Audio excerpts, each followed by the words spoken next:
Hey, how's it going, everybody? Hey, Darain. Couple quick questions.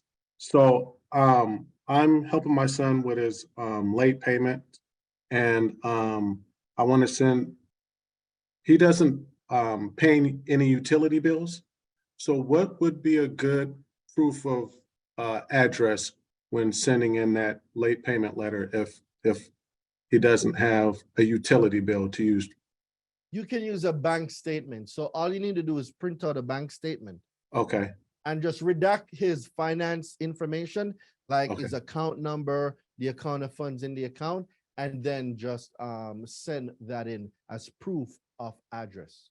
Okay, that works. That works. Thank you. And the last question is, when I called into Experian to update my personal information, because I am an authorized user on my mom's one of her cards, and it's an it's her address. They said they wouldn't remove that address from my personal information because of that Yes, your authorized. mom would have to remove you as an authorized user, and that will take the address with it. Okay, so as long as I'm an authorized user, that address remains. Correct. Correct. Okay, all right, cool. That's Basically, it. That's all it's I have. like you getting a credit card. That's what it means. Because as an Okay, authorized user, you can get a credit card as well. okay, You feel okay. what I'm saying? Yeah, All right, amazing. that's it. Emil, back to you, brother. Yes, absolutely. And just to remind you guys, if you guys would like to ask a question, this is your first time on one of our challenges, just please click the reactions button and you can click the raise hand button and you will be called in the order that you've raised your hand. Next up, we have Johnny. What's going on, Johnny? How's it going? Johnny, what's good, JC? Man, I'm pretty new to this. I've been following you for a while and was pretty amazed about what you were able to do for me, like real quick. I've been trying to get a bankruptcy off for the longest, doing the credit sweep, and it didn't work. And I watched one of your videos and tried it, and I got it off LexisNexis. But I'm having a hard time. Hold up. Stop. Drop some fire. Are you saying you got a bankruptcy deleted from my free content? Oh, yeah. Oh, my God. Yeah, I got it deleted from that. I mean, I've been doing it for a while, but I mean, I just added a little extra, but those laws really got me. It helped me out. Let's go. Yeah. So what's your question, brother? So I got it off. Thing you got deleted? Yeah, I got it deleted. Yes, I got that deleted so far off of LexisNexis. I tried to do it with Discover. They ended up closing my card, so that shows on my credit now, and it dropped my score.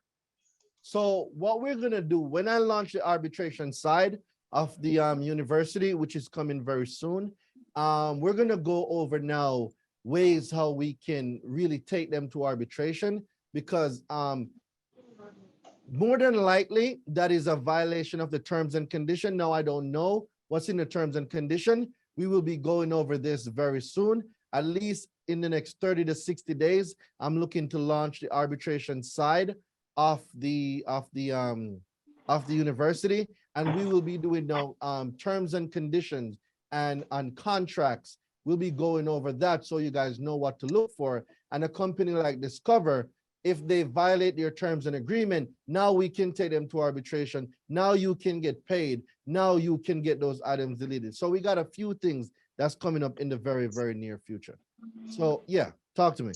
So I got it off of LexisNexis. The bankruptcy, I've just been having a problem getting it off of Experian and TransUnion. They keep sending verified. I took it to So tomorrow I'm going over bankruptcy tomorrow. Okay. It should be tomorrow or Friday, because today is repossession. I mean, bankruptcy is more than likely tomorrow. Okay. Same time? Yep. So I'll be going over bankruptcy tomorrow and the steps that you need to take for bankruptcy. Okay, cool. I got you for bankruptcy. Appreciate it. Yep. You're welcome. All right. Emil, back to you, brother. So next we got Philip. Welcome to the challenge, Philip. Hey, good evening. Thank you. What's going on, Darain? I'm here, brother, man. Better now that I'm speaking to you. Appreciate it. Ditto for sure. So you told me to bring this back up today about the student loan deletion letter I sent to Great Lakes. Yep, today student loan is on the list. We're gonna go over student loans today. Okay, so even after I've sent a rebuttal, and they just sent a response, and they're still ignoring my disclosures. Like they sent the master promissory note, some other stuff I didn't ask for, but they still Now, haven't is the provided. promissory note, on the promissory note, does it have both parties sign, you and that company?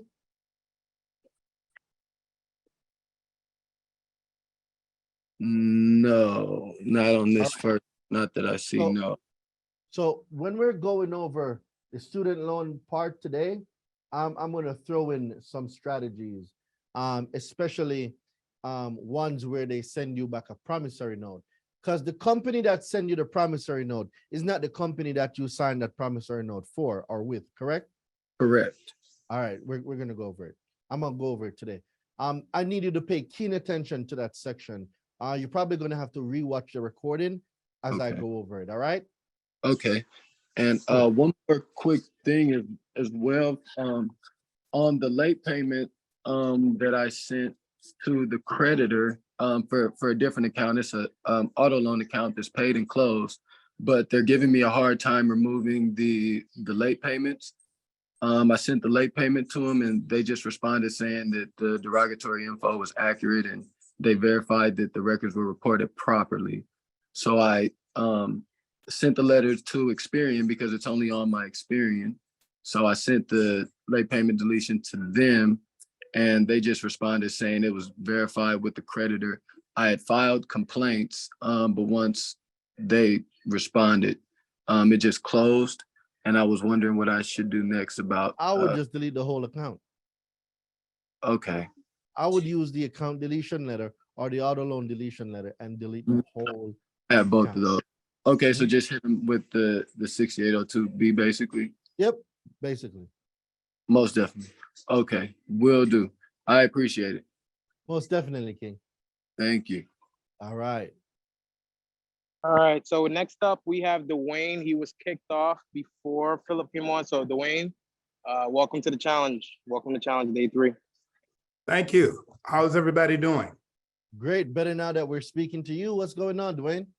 Well, the CFPB just closed one of my complaints on Monday, Mhm. having to do with exclusion of transactions and experiences. So I called them up to understand why they closed it out. And they said because Capital One had responded with a letter, that response was all that was necessary. So I asked them, I said, did you read Capital One's letter? They said they didn't have to because they only had 2 things they needed to do. One was get a response from Capital One, and the other one was they only wanted to deal with me unless, excuse me, I got allergies. It's I all was good, me too. involved in a lawsuit. So then I asked to talk to the supervisor, and she said the same thing.